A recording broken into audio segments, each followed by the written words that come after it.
It can be a little confusing for people sometimes after an initial awakening.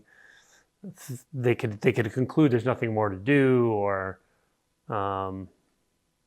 because there's no sense of doer, or there's there's a clear knowledge or insight that there is no separate self. That could mean that there's nothing more to investigate or nothing you could do anyway. But you can easily talk yourself into that instead of seeing that there is clearly some experience of selfing that's ongoing a lot of the time, or all the time.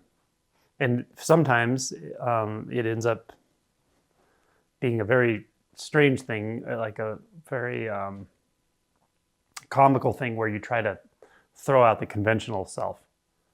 But strangely, none of this is actually about negating a conventional self.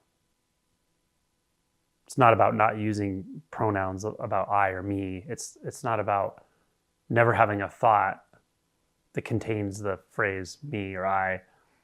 It's nothing like that, actually. So the conventional self doesn't have to be dispelled because there's nothing it refers to. That's what no self means, that there's nothing any of this refers to.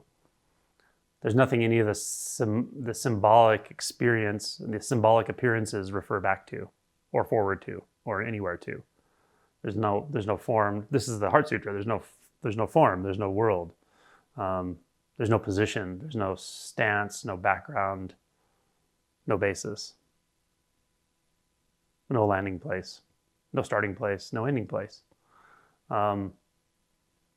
So then the conventional is just the conventional. In fact, only with the realization of no self can the conventional be finally, truly be left alone, left without agenda. It doesn't mean it will all the time, but it's possible that we don't have to negate anything anymore. Well, the question of whether it's important for someone to know whether they've had an awakening is an interesting one. I get it a lot in different forms. People asking if they've had an awakening. Usually if they're asking, they haven't. It's kind of like if you have to ask, you know. But on occasion, someone's had one before. And after an awakening, say years after an awakening, you find yourself again in this strange place where you kind of know there's no sub-self you're going to find. There's no discrete self. And yet there seems to be selfing on occasion, sometimes more than others. Sometimes seems to be contraction into the mind or into the body. And then other times there's not. It's very clear. So from that standpoint, you tend to remain pretty present, even if the present is uncomfortable, contracted, emotionally intense, or repressed, or whatever. You're still generally quite present. Not only that, you understand presence. You understand that presence is all there is. That's clear.